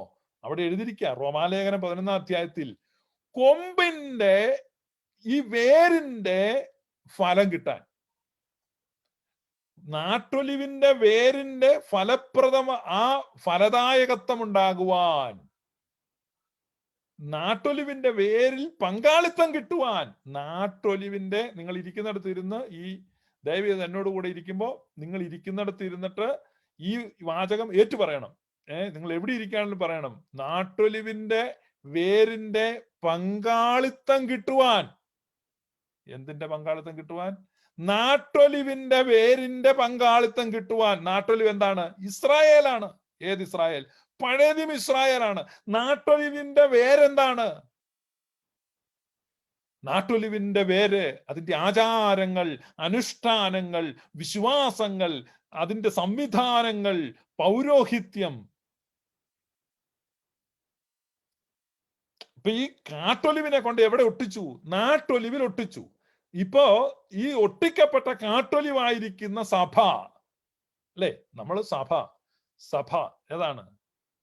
സുന്ദരികളിൽ അതിസുന്ദരി നീ, ജാതികളിൻ സൂനു, നൃപതി ശലോമോൻ വിമല സഭേ നിന്നെ വാഴ്ത്തുന്നു, നിന്നധരങ്ങൾ മധുവർഷിക്കുന്നു, വസന സുഗന്ധം നീസാൻ കുസുമസമം. ജാതികളിൽ നിന്നുള്ള സൂനുവാണ്. നിങ്ങൾക്കറിയാം മോശ വിവാഹം കഴിക്കുന്നത്, മോശ മിദ്യാന്യ സ്ത്രീയാണ് വിവാഹം കഴിച്ചത്. മോശയുടെ സെക്കൻഡ് മാരേജ് വന്നപ്പം ആരെയാ? കൂശ്യ സ്ത്രീയെ. പണ്ട് പുള്ളി ഒളിച്ചോടി പോയപ്പോ അവിടെ മിദ്യാനി പോയി, വേറെ പെണ്ണുങ്ങളെ കിട്ടാനില്ല, അവിടുന്ന് കെട്ടേണ്ടി വന്ന് കെട്ടി. പെങ്ങന്മാർക്ക് കുഴപ്പമില്ല. മോശയുടെ നാത്തൂൻ മിദ്യാനി പിണക്കം ഉണ്ടായിരുന്നു. എന്നാലും നമ്മുടെ ആങ്ങളെ പോയച്ചൊക്കെ വന്നല്ലേ, 40 വർഷത്തെ ഗൾഫ് വാസമൊക്കെ കഴിഞ്ഞ് വന്ന കൂടെ വന്നപ്പോ മിദ്യാനി പെണ്ണ ആകെ. അങ്ങനെ ഇവൾ ഇട്ടേച്ച് പോയി. അത് കഴിഞ്ഞ് മോശ ഇസ്രായേലിന്റെ ലീഡറായി 40 ലക്ഷം പേര് കീഴെ കിടക്കുകയാണ്. മോശയ്ക്ക് പറയുന്ന പെണ്ണിനെ കേട്ട, ചൂണ്ടിക്കാണിക്കുന്ന പെണ്ണിനെ, ഇഷ്ടമുള്ള പെണ്ണിനെ കേട്ട 40 ലക്ഷം ഇസ്രായേൽ ജനം, ലക്ഷക്കണക്കിന് സുന്ദരികളായ ഇസ്രായേൽ തരണീമണികളെ കൊണ്ട് മോശ പോകുമ്പോ മോശ ഒരു കല്യാണം കഴിച്ചു. ആരെയാ? ഒരു കൂശ്യ സ്ത്രീയെ, ഒരു കറമ്പിയെ. എടറി. അവിടെയാണ് മിരിയാമും ആറോനും ടീമും എല്ലാം കൂടെ ഇടറി. ഭയങ്കര പ്രതിഷേധം. മോശയുടെ വീട്ടിൽ ഭയങ്കര പ്രശ്നം. ഈ മോശ തന്നെ പണിയെ കണ്ടു. മോശയ്ക്ക് നല്ല പെണ്ണിനെ കിട്ടാഞ്ഞിട്ടാണോ? പക്ഷെ മോശ ഒരു കൂശ്യ സ്ത്രീയെ വിവാഹം കഴിച്ചു. മോശ ഒരു കൂശ്യ സ്ത്രീയെ വിവാഹം കഴിച്ചതിനാണ് മിരിയാം പിറുപിറുത്തത്. ആകപ്പാടെ ഇടർച്ച ഉണ്ടായി. ജാതീയ പ്രശ്നമാണ്. നമ്മുടെ കർത്താവിന്റെ നിഴലായിട്ട് പഴയ നിമിത്തം നിൽക്കുന്ന യോസഫാണ്. നിങ്ങൾ യോസഫിനെ നോക്ക്. യോസഫിന്റെ സഹോദരന്മാര് അപ്പൻ ഒക്കെ കൂടെ വന്നപ്പോ യോസഫിന്റെ വലതുഭാഗത്ത് നിൽക്കുന്ന സ്ത്രീ ഒരു ഇസ്രായേൽ സ്ത്രീ അല്ല, ഒരു വിജാതീയ സ്ത്രീയാണ് യോസഫ് വിവാഹം കഴിച്ചത്. യോസഫ് ഒരു വിജാതീയ സ്ത്രീയാണ് വിവാഹം കഴിച്ചത്. അതുപോലെ നമ്മുടെ കർത്താവ് ഈശോ മിശിഹായുടെ സഭ, നമ്മുടെ കർത്താവ് ഈശോ മിശിഹായുടെ മണവാട്ടി ജാതികളിൽ നിന്നുള്ള മണവാട്ടിയാണ്. അതുകൊണ്ട് ജാതികളിൽ നിന്ന് ഒടിച്ചെടുക്കപ്പെടുന്ന ഈ കൊമ്പുകളെ ഈ നാട്ടൊലിവോട് ഒട്ടിച്ചു ചേർത്തു. ഈ നാട്ടൊലിവോട് എന്തിനാണ് ഒട്ടിച്ചു ചേർക്കുന്നത്?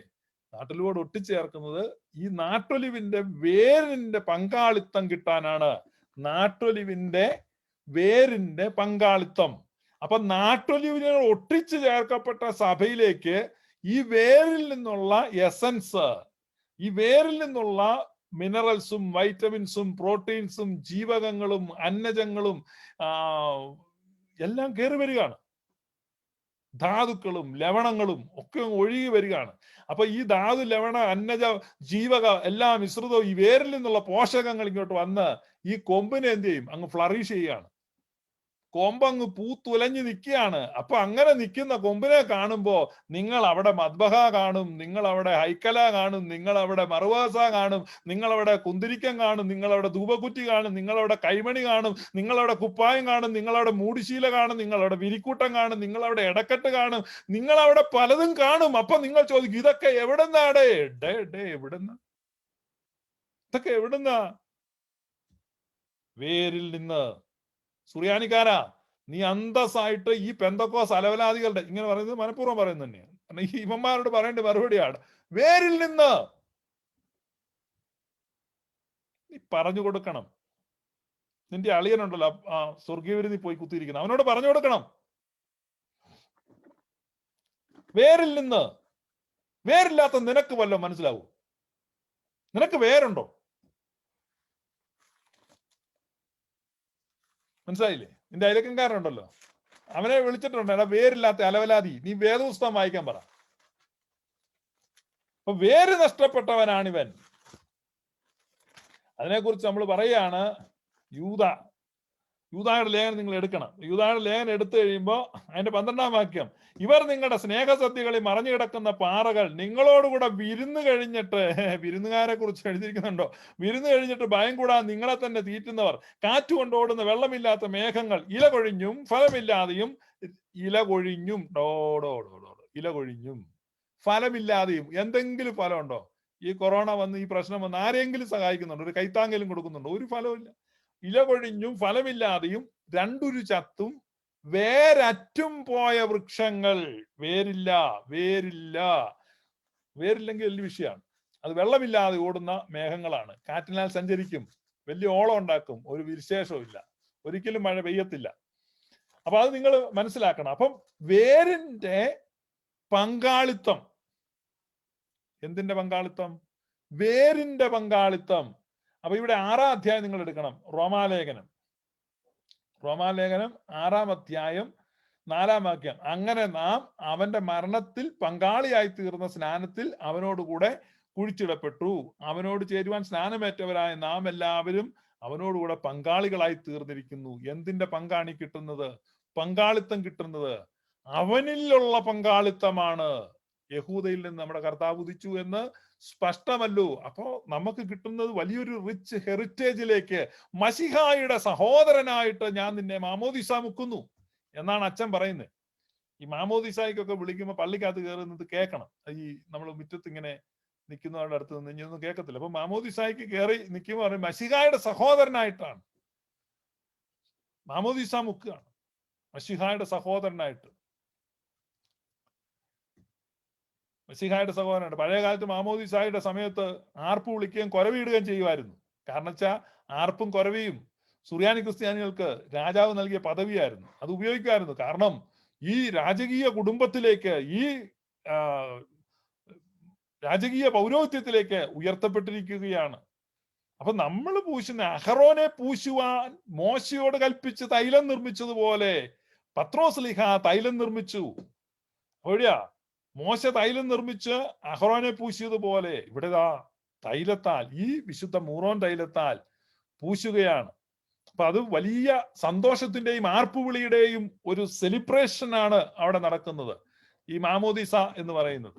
അപ്പൊ അതിനെ സംബന്ധിച്ചാണ് ഇവര് കൗണ്ടർ ഒക്കെ ആർഗ്യുമെന്റ് കൊണ്ടുവരുന്നത്. വിശുദ്ധ മത്തായി ശ്ലീഹയുടെ സുവിശേഷം 28-ാമത്തെ അധ്യായം, വിശുദ്ധ മത്തായി ശ്ലീഹയുടെ സുവിശേഷം 28-ാമത്തെ അധ്യായം 18-ാമത്തെ വാക്യങ്ങളിലാണ് യേശു അടുത്ത് എന്ന് സ്വർഗത്തിലും ഭൂമിയിലും സകല അധികാരവും എനിക്ക് നൽകപ്പെട്ടിരിക്കുന്ന ആകയാൽ നിങ്ങൾ പുറപ്പെട്ടു പിതാവിന്റെയും പുത്രന്റെയും പരിശുദ്ധ റൂഹായുടെയും നാമത്തിൽ സ്നാനം കഴിപ്പിച്ചും ഞാൻ നിങ്ങളോട് കൽപ്പിച്ചതൊക്കെയും പ്രമാണിപ്പാൻ തക്കവണ്ണം ഉപദേശിച്ചും കൊണ്ട്. രണ്ട് കാര്യമാണ് കർത്താവ് പറയുന്നത്. എന്ത് ചെയ്യണം? ആദ്യം മാമോദിസ കൊടുക്കണം, രണ്ടാമത് അവനെ പഠിപ്പിക്കണം. എന്ത്? ആദ്യം മാമോദിസ കൊടുക്കണം, പിന്നെ രണ്ടാമത് അവനെ പഠിപ്പിക്കണം. അപ്പൊ ആരെയാണ് പഠിപ്പിക്കേണ്ടത്? കർത്താവ് ഈശോ പറയുന്നു മാമോദിസ സ്വീകരിച്ചവനെ പഠിപ്പിക്കണം, അല്ലാതെ വഴിയെ പോകുന്നവനെയല്ല പഠിപ്പിക്കേണ്ടത്. അപ്പോ അതുകൊണ്ടാണ് പരിശുദ്ധ സുറിയാനി സഭ ശിശുക്കൾക്ക് മാമോദിസ കൊടുക്കുന്നത്. കാരണം ശിശുവിനെ പഠിപ്പിക്കണം. ബാലൻ നടക്കേണ്ടുന്ന വഴിയിൽ അവനെ അഭ്യസിപ്പിക്കണം. ബാലൻ നടക്കേണ്ടുന്ന വഴിയിൽ അഭ്യസിപ്പിക്കണമെങ്കിൽ അഭ്യസിപ്പിക്കുന്നതിന് മുമ്പ് അവന് മാമോദിസ കൊടുക്കണമെന്ന് ഞങ്ങളുടെ കർത്താവ് കൽപ്പിച്ചിട്ടുണ്ട്.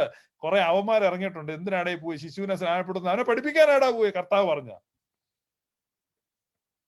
എടാ, ഒരുത്തനെ പഠിപ്പിക്കണമെങ്കിൽ അതിനു മുമ്പ് അവന് പ്രീ റിക്വയർമെന്റ് എന്താണ്? മാമോദിസ കൊടുക്കണം. ഇത് ആരുടെ? അത് മഹാനിയോഗ കൽപ്പനയാണ്. കർത്താവ് ഈശോ മിശിഹായുടെ മാറ്റം ഇല്ലാത്ത, മാറ്റിക്കൂടാൻ പറ്റാത്ത തിരുവെഴുത്താണ്, കൽപ്പനയാണ്. ഇല്ലേ? നിന്റെ പുസ്തകത്തിൽ ഇല്ലേ? അവിടെ പറയുന്നത് ആദ്യം മാമോദിസ, പിന്നെ പഠിപ്പില്ല. അപ്പൊ മാമോദിസ കൊടുത്തിട്ട് എന്ത് ചെയ്യണം? അവനെ പഠിപ്പിക്കണം.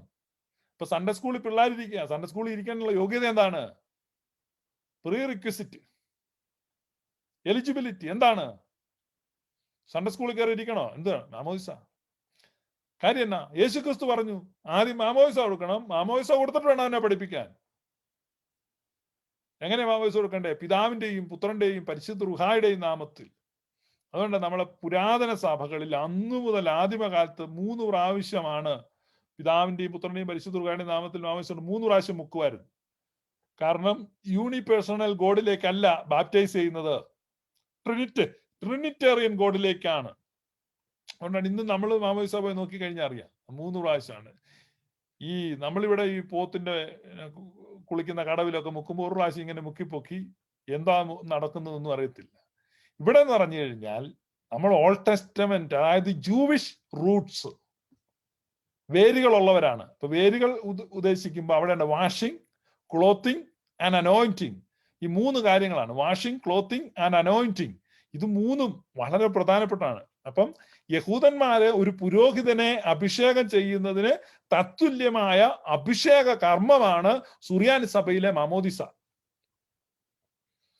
ഇക്വലന്റ് ആണ്. അതുകൊണ്ട് വാഷിംഗ്, ക്ലോത്തിങ്, അനോയിന്റിങ് ഇത് 3 മാമോദിസയായി നടക്കുന്നുണ്ട്. മനസ്സിലായി? അല്ല എന്നെ ഇട്ടുകൊണ്ട് വന്നു വെച്ചാൽ പോത്ത് കുളിക്കുന്ന കുളത്തിൽ ചാടി മുങ്ങിച്ച് പോകുന്നതല്ല. ഇവിടെ വാഷിംഗ്, ക്ലോത്തിങ് ആൻഡ് അനോയിന്റിങ്, അത് 3ഉം ഇവിടെ നടക്കുകയാണ്. അപ്പൊ ഈ പശ്ചാത്തലത്തിൽ വേണം നിങ്ങൾ നമ്മുടെ മാമോദിസയെ കുറിച്ച് പഠിക്കുവാൻ. അതുകൊണ്ട് മാമോദിസ കൊടുത്തിട്ട് വേണം അവനെ പഠിപ്പിക്കുവാൻ. അപ്പൊ എന്തെങ്കിലും ഒരക്ഷരം പഠിപ്പിക്കുന്നതിന് മുമ്പ് അവൻ എന്ത് ചെയ്തിരിക്കണം? മാമോദിസ കൊടുത്തിരിക്കണം. അല്ലെങ്കിൽ മാമോദിസ കൊടുത്തവനെയാണ് പഠിപ്പിക്കേണ്ടത്. ഇപ്പൊ മനസ്സിലായോ? നിങ്ങളുടെ അളിയനുണ്ടല്ലോ, നിങ്ങളുടെ അളിയൻ സ്വർഗീയ പോകും, അവനോട് ഇത് പറയണം. എടാ, ഇത് വേറുള്ളവൻ ഇങ്ങനെയാണ് ചെയ്യുന്നത്, ഇതാണ് ഇതിന്റെ ശരിയായ രീതി എന്ന് പറഞ്ഞു മനസ്സിലാക്കണം. കാരണം സ്നാനമോ 1 പത്രോസ് 3:21 സ്നാനമോ ഇപ്പോൾ ജഡത്തിന്റെ അഴുക്ക് കളയുന്നതിനായിട്ടല്ല, ദൈവത്തോടുള്ള നല്ല മനസാക്ഷിക്കായിട്ടുള്ള ഒരു അപേക്ഷയാണ്. It is an application to get a good conscience with God. ദൈവത്തോട് ഒരു നല്ല മനസാക്ഷി കിട്ടാനുള്ള ഒരു ആപ്ലിക്കേഷൻ കൊടുക്കുകയാണ്. ഒരു പ്രോസസ്, ആപ്ലിക്കേഷൻ പ്രോസസ്സാണ് പിന്നെ നടക്കുന്നത്. അപ്പൊ ആപ്ലിക്കേഷൻ ആണ് ആദ്യം കൊടുക്കേണ്ടത്. എന്താണ്? ദൈവത്തോട് ഒരു നല്ല മനസാക്ഷി. ആപ്ലിക്കേഷൻ കൊടുക്കുക. പണ്ടൊരുത്തന് ഈ ബെസേലിയസ് കോളേജിൽ ഒരു അഡ്മിഷന് വന്ന്, അപ്പൊ അന്ന് ഞാൻ അവിടെ ഉള്ള സമയത്താണ് എൻ്റെ അടുത്ത് വന്നു. അഡ്മിഷൻ ഒക്കെ ഏകദേശം തീർന്നിരിക്കുന്ന സമയത്താണ്. ഞാൻ പറഞ്ഞു അവന് പ്രീ ഡിഗ്രിക്കാണ് അഡ്മിഷൻ വേണ്ടി. ഞാൻ ഇവനെ വിളിച്ചോണ്ട്, അന്നത്തെ പ്രിൻസിപ്പൾ MJ തോമസ് സാറാണ്, അദ്ദേഹം ഇപ്പോഴും ജീവിച്ചിരിപ്പോഴാണ്. MJ തോമസ് സാറിന്റെ മുറി ചെന്നു. സാറേ ഒരു അഡ്മിഷൻ വേണമായിരുന്നു. എന്നിട്ട് നമ്മൾ പറഞ്ഞു ആട്ടെ അവന് കൊടുക്കാന്നൊക്കെ പറഞ്ഞു. ഞാൻ പറഞ്ഞു പാർട്ടി ഓഫീസിൽ നിന്ന് പറഞ്ഞു വിട്ടാ. അപ്പൊ ഒരു കാര്യം ചെയ്യും, അവിടെ പോയി ഫീസൊക്കെ അടച്ചിട്ട് വരാനൊക്കെ പറഞ്ഞു. അപ്പൊ ഞാൻ പറഞ്ഞു ആപ്ലിക്കേഷൻ നമ്പർ. അന്നേരം ഈ ചെറുക്കൻ പറഞ്ഞു ഞാനിവിടെ ആപ്ലിക്കേഷൻ കൊടുത്തിട്ടില്ല. സത്യമായിട്ട് നടന്ന കാര്യം ഇവിടെ. ഞാൻ ആപ്ലിക്കേഷൻ കൊടുക്കാത്ത ഒരുത്തിന് എങ്ങനെ അഡ്മിഷൻ കൊടുക്കുന്നത്? അപ്പൊ ആപ്ലിക്കേഷൻ അല്ലേ ആദ്യം കൊടുക്കേണ്ടത്. അഡ്മിഷൻ കിട്ടുമെന്ന് ഓർത്ത് ഓടി വന്ന. അപ്പൊ ആപ്ലിക്കേഷൻ ആണ് ആദ്യം കൊടുക്കേണ്ടത്. അപ്പൊ ഒരു പ്രോസസ്സില് നമ്മൾ ആദ്യം ചെയ്യേണ്ടത് എന്താണ്? ആപ്ലിക്കേഷൻ കൊടുക്കുക. അല്ലാതെ അത് പാതി വഴിക്ക് കൊടുക്കേണ്ടതോ തീർന്നു കഴിഞ്ഞ് കൊടുക്കേണ്ടതോ ഒന്നുമല്ല. ആപ്ലിക്കേഷനാണ് ആദ്യം കൊടുക്കേണ്ടത്. അങ്ങനെയാണെങ്കിൽ മാമോദിസ എന്നാൽ, അല്ലെങ്കിൽ സ്നാനം, ബാപ്റ്റിസം, ഇതെന്താണ്? It is an application. വളരെ വ്യക്തമായിട്ട് തിരുവെഴുത്ത് പറയുകയാണ്. 1 Peter chapter 3 verse 21 പറയുന്നു, it is an application. It is an application. It is an application. ഈ കോമൺ സെൻസ് ഉള്ള പറ, ആപ്ലിക്കേഷൻ എന്ത് ചെയ്യണം? ആദ്യം കൊടുക്കണോ അവസാനം കൊടുക്കണോ? അതോ പാതി വഴിക്ക് കൊടുക്കണോ? ആദ്യം കൊടുക്കേണ്ടതാണ് ആപ്ലിക്കേഷൻ. അതുകൊണ്ടാണ് പരിശുദ്ധ സഭ ശിശുക്കൾക്ക് മാമോദിസ കൊടുക്കുന്നത്. ആപ്ലിക്കേഷൻ ആണ് ആദ്യം. ആപ്ലിക്കേഷൻ കൊടുത്തു കഴിഞ്ഞ് പിന്നെ അതിന്റെ പ്രോസസ്സാണ്. അപ്പൊ മാത്യു ചാപ്റ്റർ 28 വെച്ചാണെങ്കിലും 1 Peter chapter 3 വെച്ചാണെങ്കിലും ശിശുക്കൾക്ക് മാമോദിസ കൊടുക്കുന്നതിനെ അപ്രൂവ് ചെയ്യുന്ന വാക്യങ്ങളാണുള്ളത്. അതുകൊണ്ട് പരിശുദ്ധ സഭയുടെ ആചാരങ്ങൾ, അല്ലെങ്കിൽ അനുഷ്ഠാനങ്ങൾ, അല്ലെങ്കിൽ വിശ്വാസ സംഹിതകൾ, അല്ലെങ്കിൽ ദൈവാലയ സംവിധാനങ്ങൾ, അല്ലെങ്കിൽ പ്രാർത്ഥനാ ക്രമീകരണങ്ങൾ, ഇതൊന്നും തിരുവെഴുത്തിന് വിരുദ്ധമല്ല. ഇതെല്ലാം തിരുവെഴുത്തിന് അനുസൃതമായിട്ടുള്ള കാര്യങ്ങളാണ് നടക്കുന്നത്. തിരുവെഴുത്തിന് അനുസൃതമായിട്ടുള്ള. അപ്പൊ ഏറ്റവും ശുദ്ധമായ, അല്ലെങ്കിൽ കർത്താവ് ഈശോ മിശിഹായിൽ നിന്ന് നേരിട്ട് സ്ഥാപിക്കപ്പെട്ട ആ സഭയുടെ ആ കൈവഴികൾ പല വഴിക്ക് പിരിഞ്ഞു പോയെങ്കിലും അത് പിരിയാതെ നേരെ ഒഴുകി വന്നിരിക്കുന്ന ആ ശുദ്ധമായ തെളിമയുള്ള ആ നീർച്ചാലാണ് പരിശുദ്ധ സുറിയാനി സഭ. അതിന്റെ പ്രാർത്ഥനകൾ, അതിന്റെ ആചാരങ്ങൾ, അതിന്റെ അനുഷ്ഠാനങ്ങൾ, അതിന്റെ വിശ്വാസ പ്രമാണങ്ങൾ, അതിലെ പുരോഹിതന്മാർ, അതിലെ പിതാക്കന്മാർ, അതിലെ സഹതന്മാർ, ഇത് മുഴുവൻ ആ നീർച്ചാലാണ് എന്നുള്ളത് മനസ്സിലാക്കണം. അത് ഓർക്കണം, അത് ഓർമ്മയിരിക്കണം. അതിനുവേണ്ടിയാണ് ഞാൻ ഈ കാര്യങ്ങൾ പറഞ്ഞത്. ഇത്രമാത്രം ശ്രേഷ്ഠമായ ഒരു പാരമ്പര്യത്തിലേക്ക് നമ്മൾ വിളിക്കപ്പെട്ടു, നമ്മൾ അതിൽ പെട്ടു എന്നുള്ളത് വളരെ വലിയ ഭാഗ്യമാണെന്ന് പ്രിയപ്പെട്ടവര് ഓർക്കുക. അപ്പൊ ഇങ്ങനെയുള്ള ആളുകൾ വന്നിട്ട് ഈ കാര്യങ്ങൾ, അപ്പം ഇവര് വെറുതെ പറയാണ്ട് അവിടെ കുപ്പായിട്ട് നിൽക്കുന്നു. വാക്യമുണ്ടോ? ഉണ്ടടാ, വാക്യമുണ്ട്. അവിടെ പിന്നെ ഇടക്കെട്ടിരിക്കുന്നു, ധൂപക്കുറ്റി വീശുന്നു. ധൂപക്കുറ്റി വീശുന്നു. കഴിഞ്ഞ ദിവസം അതാ യുക്തിവാദികളുടെ ഒരു ഗ്രൂപ്പിൽ ഒരു പോസ്റ്റ്, എന്തിനാണ് പള്ളിയിൽ ധൂപക്കുറ്റി വീശുന്നത്? ഇത് ജൂവിഷ് ബാക്ക്ഗ്രൗണ്ട്, അതെന്തിനാ നമ്മൾ വെറുതെ അനുകരിക്കുന്നത്? ഇത് അനുകരിക്കുന്നല്ല, ഇത് വേരിൽ നിന്ന് കയറി വരുന്ന, അത് ഒട്ടിച്ച് ചേർക്കപ്പെട്ടവനെ അതിന്റെ പ്രത്യേകത അറിയത്തുള്ളൂ. ഒട്ടിച്ച് ചേർക്കപ്പെട്ടെങ്കിൽ വേരിൽ നിന്നുള്ള സംഗതികൾ വന്നുകൊണ്ടിരിക്കും. കണക്ട് ചെയ്യപ്പെട്ടു, ഒട്ടിക്കപ്പെട്ടാൽ പിന്നെ എന്താ? പങ്കാളിത്തവാ. എന്തിന്റെ പങ്കാളിത്തവാ? വേരിന്റെ പങ്കാളിത്തവാ. വേരേതാ? വേര് യഹൂദനാ, ഇസ്രായേലാണ്. അപ്പൊ വേരിന് എവിടെയാണ് പ്രമാണം? വേരിന്റെ പ്രമാണമാണ് പഴയ നിയമത്തിൽ പൗരോഹിത്യം. വേരിൻ്റെതാണ്. അപ്പൊ ഈ രാജകീയ പൗരോഹിത്യത്തിന്റെ ഈ വേരിലൂടെ വരുന്ന ഈ ഗുണങ്ങളാണ് ഈ വരുന്നത്. അതുകൊണ്ട് ഓരോ സുറിയാനിക്കാർക്കും ഈ പെന്തക്കോസ്ത് ഉപദേശങ്ങൾക്ക്, നാശകരമായ മതഭേദങ്ങൾക്കെതിരെ സന്ധിയില്ലാത്ത സമരം, പുതിയൊരു പോർമുഖം തുറക്കണം. ഓരോ സുറിയാനിക്കാർ ഉണരണം, എഴുന്നേൽക്കണം, സംസാരിക്കാൻ തുടങ്ങണം. നിങ്ങളുടെ ബന്ധുക്കളായിട്ടുള്ള പെന്തക്കോസിൽ ചാടിപ്പോയിട്ടുള്ള, സ്വർഗീയ വിരുന്നിൽ അവിടെ എവിടെയൊക്കെ പോയിട്ടുള്ള അളിയനെയും നാത്തൂനെയും ഒക്കെ വിളിക്കണം. കോവിഡ് കാലമാണെങ്കിലും വിളിക്കണം. അവർ വിളിച്ചിട്ട് പറയണം, എനിക്ക് സംസാരിക്കാനുണ്ട്. കാരണം നിങ്ങൾക്ക് തെറ്റിപ്പോയി. ഇത്രയും നാൾ അവരും നമ്മളെല്ലാം സുവിശേഷിച്ചു. നമ്മൾ തിരിച്ച് കൗണ്ടർ ഇവാഞ്ചലൈസേഷൻ തുടങ്ങണം. അവരോട് തിരിച്ചു പറയണം, അതോ ഇത് ഇവിടുന്ന വേറെ അന്ന് ചോദിച്ചപ്പോൾ നമ്മൾ മുങ്ങി വേറെ വിഷയമുണ്ട്, തിരക്കാണെന്നൊക്കെ പറഞ്ഞില്ലേ. അവർ ഫോൺ വിളിച്ച് സംസാരിക്കാൻ തുടങ്ങി, നമ്മൾ തിരക്കാണ് എന്നൊക്കെ പറഞ്ഞ് ഫോൺ വെച്ചു പോയി. ഇന്ന് തിരിച്ചു വിളിക്കണം. തിരിച്ചു വിളിച്ചിട്ട് പറയണം എനിക്ക് പറയാനുണ്ട്. കാരണം ഈ കുപ്പായം എവിടുന്ന് വന്നു, പൗരോഹിത്യം എവിടുന്ന് വന്നു, ധൂപക്കുറ്റി എവിടുന്ന് വന്നു, മെഴുകുതിരി എവിടുന്ന് വന്നു, ഈ മറുവാസ എവിടുന്ന് വന്നു, കൈമണി എവിടെ നിന്ന് വന്നു, മദ്ബഹ എവിടുന്ന് വന്നു, അൽത്താര എവിടുന്ന് വന്നു, മൂടുശീല എവിടുന്ന് വന്നു, വിരിക്കൂട്ടം എവിടുന്ന് വന്നു, അല്ലേ? ഞാൻ പറഞ്ഞു തരാം. ഇത് വേരിൽ നിന്ന് വന്നു. വേരെവിടുന്ന് വന്നു? ഞങ്ങളെ ഒട്ടിച്ചിരിക്കുന്നു. കാട്ടൊലിവായിരുന്ന നമ്മേ എവിടെ ഒട്ടിച്ചു? നാട്ടൊലിവോടവൻ ഒട്ടിച്ചു. എന്തോ വല്ലതും മനസ്സിലായോ? കാട്ടൊലിവായിരുന്ന നമ്മേ നാട്ടൊലിവോടവൻ ഒട്ടിച്ചു. അപ്പൊ നാട്ടൊലിവെ കൊണ്ട് ഒട്ടിച്ചു. എന്തിനാടാ പോയി ഒട്ടിച്ചേ? അതിന്റെ ഫലപ്രദമായ വേരിന്റെ പങ്കാളിത്തം കിട്ടുവാൻ. നിനക്ക് വല്ലതും കിട്ടിയോ? നീ ഒരുമാതിരി വെളുവെളായിരിക്കുന്നല്ലോ, നിനക്കൊന്നും കിട്ടിയതായിട്ട് കാണുന്നില്ലല്ലോ. നീ എന്താ ഇങ്ങനെ വെളുത്തിരിക്കുന്നേ? കാണുന്നില്ലല്ലോ പങ്കാളിത്തം. വല്ലതും ഉണ്ടോ? എടാ, പരിശുദ്ധ സുറിയാനി സഭയിലോട്ട് നോക്ക്, യഹൂദ സിനഗോഗിലോട്ട് നോക്കുന്ന പോലെ ഇരിക്കും വേറെ പങ്കാളിത്തം. സുറിയാനി സഭയിലെ അച്ഛന്മാരും അൽമായരും ഒരുപോലെ ഉണരണം.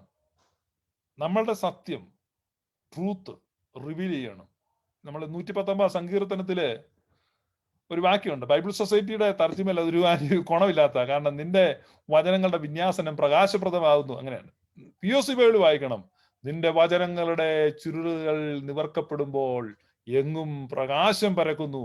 അപ്പൊ ഈ സത്യം, അൺഫോൾഡിങ് ദ ട്രൂത്ത്, സത്യത്തെ നിങ്ങൾ തുറക്കണം, പറയാൻ തുടങ്ങണം. ഇത് വേരാണ്. ഇത് എന്തുകൊണ്ടാ വന്നെന്ന് വെച്ചാൽ മിണ്ടാതിരുന്ന് പോടാ അവിടെ നിന്ന് അങ്ങനത്തെ മറുപടിയൊക്കെ നിർത്തിയിട്ട് നമ്മൾ പറയണം, നമ്മൾ യഹൂദ വേരുകളാണ്. അപ്പൊ നമ്മൾ ഒട്ടിക്കപ്പെട്ടവരാണ്. സഭയാം തിരുസഭയാം ഈ ഞാൻ അത്യുന്നതനുടെ മണവാട്ടിയാണ്. ഇത് ജാതികളിൽ നിന്നുള്ള സൂനുവാണ്. അപ്പൊ ജാതികളിൽ നിന്നുള്ള കാട്ടൊലിവായിരുന്ന ആ കൊമ്പുകളെ ഒടിച്ചിട്ട് എവിടെ കൊണ്ട് ഒട്ടിച്ചു? നാട്ടൊലിവിൽ ഒട്ടിച്ചു. ഒട്ടിച്ചു. നിന്റെ സഭ എന്നൊക്കെ പറഞ്ഞു നീ എന്തോ ആയി കൊണ്ടു കിടക്കുന്ന കൊല്ലമുണ്ട്. പുറംപറമ്പിൽ കിടക്കുകയാണ്, കണക്ഷൻ ഇല്ല. അപ്പോ ട്രൂ ചർച്ച അതാണ്. ട്രൂ ചർച്ച എന്ന് പറഞ്ഞാൽ ഗ്രാഫ്റ്റഡ് ആണ്. എവിടേക്കാണ്? ഓൾഡ് ടെസ്റ്റ്മെന്റ് ഇസ്രായേലിലേക്ക് ഗ്രാഫ്റ്റഡ് ആണ്. അല്ല നീ പറയുന്ന പോലെ പുതുതായിട്ട് വേരുമില്ല, പാരമ്പര്യവുമില്ല, ഒന്നുമില്ല. അങ്ങനെയൊന്നുമല്ല ദൈവം പ്രവർത്തിക്കുന്നത്. ഇതെല്ലാം ഒരൊറ്റ സ്ട്രിങ്ങിലാണ് നിൽക്കുന്നത്. അപ്പൊ വേരും പാരമ്പര്യവും ഉണ്ടാവണം, ഉണ്ടായേ മതിയാകൂ. അപ്പൊ ചോദ്യം എന്താണ്? ശിശുക്കളെ മാമോദിസ മുക്കാവോ എന്നുള്ള ചോദ്യത്തിന് അനുവാദമാണ്. മുക്കാവോ ഇല്ലയോ എന്നുള്ളതാണ്. അല്ല, ഉത്തരം എന്താണെന്നറിയോ? മുക്കിയേ പറ്റൂ.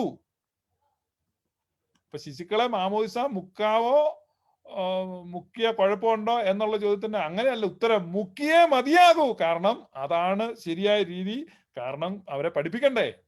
അപ്പോ മാമോദിസ കൊടുക്കുകയും കർത്താവ് കൽപ്പിച്ചതൊക്കെയും പ്രമാണിപ്പാൻ തക്കവണ്ണം ഉപദേശിച്ചും കൊണ്ട് അവരെ ശിഷ്യരാക്കിക്കൊള്ളുകയും. അപ്പൊ ശിഷ്യത്വത്തിന്റെ ചുവടുകളിൽ, ശിഷ്യത്വത്തിന്റെ പാതകളിൽ, ശിഷ്യത്വത്തിന്റെ പടവുകളിൽ അവരെ കൈപിടിച്ച് കയറ്റുന്ന പരിശുദ്ധ സഭ, അതിന്റെ പ്രാഥമിക പടി എന്ന വണ്ണം നമ്മുടെ വാഴ്ത്തപ്പെട്ട കർത്താവിശ്വ മിശിഹായുടെ ആ ഗോൾഡൻ കമാൻഡ്മെന്റ് അനുസരിച്ച്, അല്ലെങ്കിൽ അവസാനത്തെ മഹാനിയോഗ കൽപ്പന അനുസരിച്ച് കർത്താവ് പറയുകയാണ്, ഇവർക്ക് മാമോദിസ കൊടുത്തിട്ട് ഞാൻ നിങ്ങളോട് കൽപ്പിച്ചതൊക്കെയും അവരെ പഠിപ്പിക്കുകയും. അപ്പൊ പഠിപ്പിക്കുന്നതിന്റെ ഭാഗമായിട്ട് കർത്താവിന്റെ കൽപ്പനയെ ശിരസാവഹിക്കുന്ന പരിശുദ്ധ സഭ ശിശുക്കൾക്ക് മാമോദിസ കൊടുക്കും. അതെല്ലാ അർത്ഥത്തിലും കൃത്യമാണ്. അങ്ങനെ കൊടുത്തേ മതിയാകും. മറിച്ച് പെന്തക്കോസ്റ്റിലോട്ട് നിങ്ങൾ നോക്ക്. അയ്യോ, അവിടെ പിള്ളേർക്ക് എന്ത് ചെയ്യുന്നില്ല? മാമോദിസായും കൊടുക്കുന്നില്ല, ഒന്നും കൊടുക്കുന്നില്ല. അവരൊരുമാതിരി സെക്കൻഡ് ക്ലാസ് സിറ്റിസൺ ഇരിക്കുന്ന പോലെ ഇങ്ങനെ ഇരിക്കും. അവസാനം അവന്മാർ ഈ റൊട്ടി നാരങ്ങ വെള്ളം കൂടെ മുറിച്ചുള്ള പരിപാടി വരുന്ന സമയത്ത് ഈ പിള്ളേർ ഇങ്ങനെ വായും പൊളിച്ച് നോക്കിയിരിക്കും. അവർക്ക് കൊടുക്കത്തില്ല. ആമോസ് പ്രവചിച്ചു, കുഞ്ഞുങ്ങൾ അപ്പത്തിനായി കൈ നീട്ടുന്നു, ആരും അവർക്ക് മുറിച്ചു കൊടുക്കത്തില്ല. ചിലപ്പോ ഈ പെന്തക്കോസുകാരുടെ വല്ല ഓളും ആമോസ് ദർശനത്തിൽ കണ്ടിട്ട് എഴുതി വെച്ചായിരിക്കുന്നത്, എനിക്ക് തോന്നുന്നു. കാരണം അങ്ങനെ എഴുതി വെച്ചിരിക്കുന്നത്, കുഞ്ഞുങ്ങൾ അപ്പത്തിനായി കൈ നീട്ടുന്നു, ആരും അവർക്ക് കൊടുക്കുന്നില്ല. അല്ലെ, നിന്റെയൊക്കെ ഹോളിലല്ലേ നടക്കുന്നത്. അപ്പൊ അതല്ല ശരിയായ രീതി. എന്നിട്ട് ഈ കുഞ്ഞുങ്ങളെ സൺഡേ സ്കൂളാന്ന് പറഞ്ഞ് ഇല്ലാത്ത ദുരുപദേശം എല്ലാം പഠിപ്പിച്ച് പ്രായപൂത്രിയാകുമ്പോഴാണ് അവരെ എന്ത് ചെയ്യുന്നത്? പോത്തുകടവിൽ കൊണ്ട് മുക്കുന്നത്. എന്താണ് നിങ്ങൾ സ്നാനത്തെ പറ്റി മനസ്സിലാക്കിയത്? പെന്തക്കോസ്തുകാരുടെ അണ്ടർസ്റ്റാൻഡിങ്, പെന്തക്കോസ്തുകാരുടെ ധാരണ എന്താണ്? അപ്പൊ ഇവർക്കും അവരുടെ സ്നാനത്തിന്റെ ചിന്ത എന്താണ്? കുറച്ച് പാപം ചെയ്തു കഴിയുമ്പോഴാണ് അവർക്ക് സ്നാനപ്പെടുത്താൻ പറ്റും. പാപം ചെയ്തു കഴിയുമ്പോൾ അതിന്റെ പരിഹാരമാണ് പിന്നെ ചെയ്യുന്ന പാപം നീ എങ്ങനെയാ പരിഹരിക്കുന്നത്? എല്ലാ ദിവസവും കുളിപ്പിക്കൂ. പെന്തക്കോസ്തുകാരുടെ സ്നാനം എന്താണെന്ന് അവർക്ക് തന്നെ നിർവചിക്കാൻ പറ്റുന്നില്ല. കാരണം ഞാൻ 25 വർഷം പെന്തക്കോസ്തിലായിരുന്നു, പാസ്റ്ററായിരുന്നു, ശുശ്രൂഷകനായിരുന്നു, പ്രസംഗകനായിരുന്നു. എനിക്ക് ഈ പൊരുത്തക്കേടുകൾ വന്നിട്ടുണ്ട്, ഉത്തരവില്ലാതെ വന്നിട്ടുണ്ട്. ഞാൻ ഉത്തരങ്ങൾ അന്വേഷിച്ചു, കാരണങ്ങൾ അന്വേഷിച്ചു, ഉത്ഭവം അന്വേഷിച്ചു, ഉറവിടം അന്വേഷിച്ചു. ഞാൻ കണ്ടെത്തിയ സത്യം, God has restored his bread in Bethlehem, the house of breads. അപ്പത്തിന്റെ ഭവനമായ ബെയ്ത്ലഹേമിൽ ദൈവം അപ്പത്തെ പുനഃസ്ഥാപിച്ചിരിക്കുന്നു. അപ്പത്തിന്റെ ഭവനമായ ബെയ്ത്ലഹേമിൽ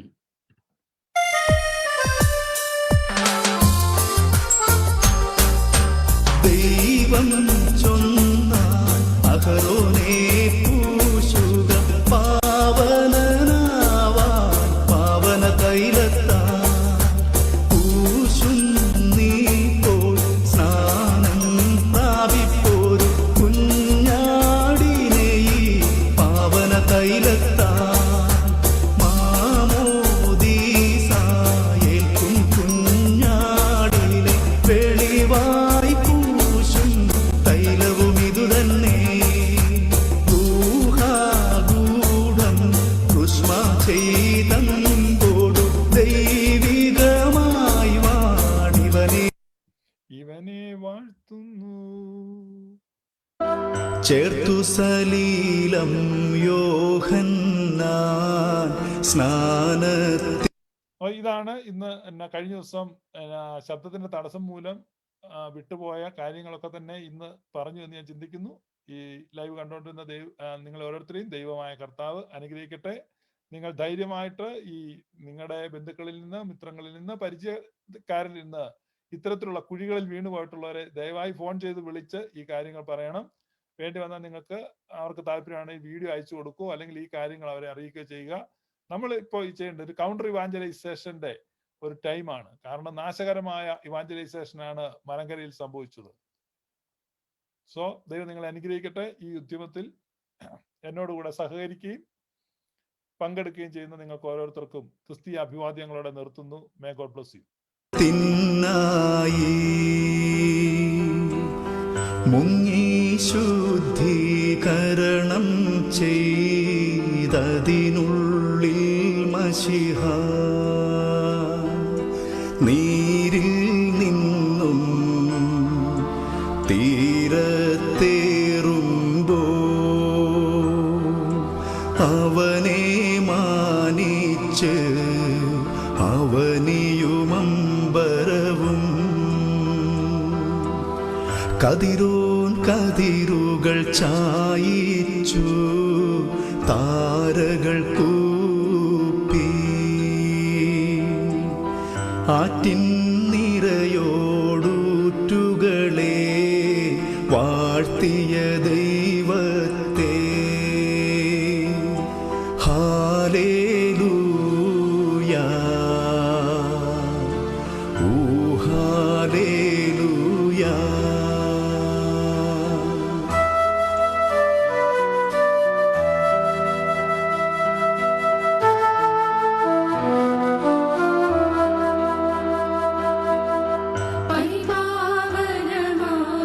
പരിപാവനമാമോദീസാ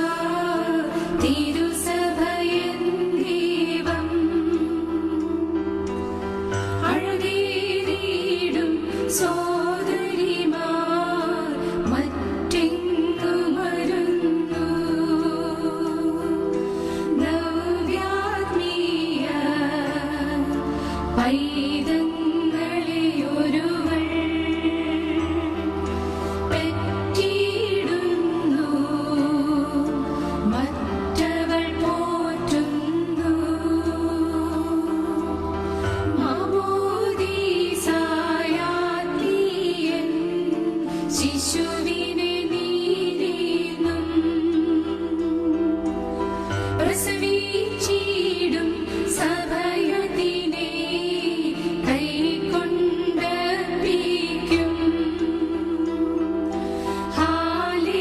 ഹല്ലേലൂയ കർത്താവിൻ പക്കൽ.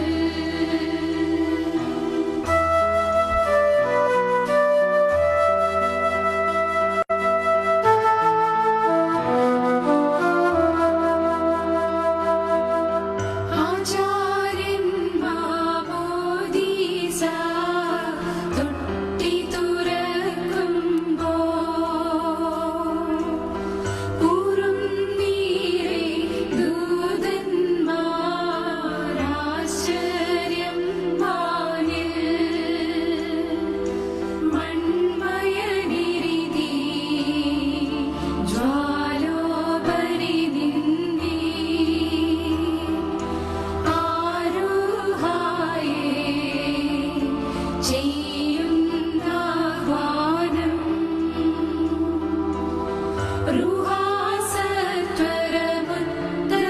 റുഹാസത്വരമുത്തരവായി ഇഷ്ടം നിറവേറ്റി.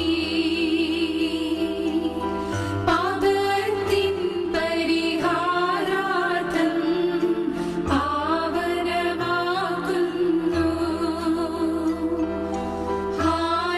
ഹല്ലേലൂയ മാമോദീസായേ.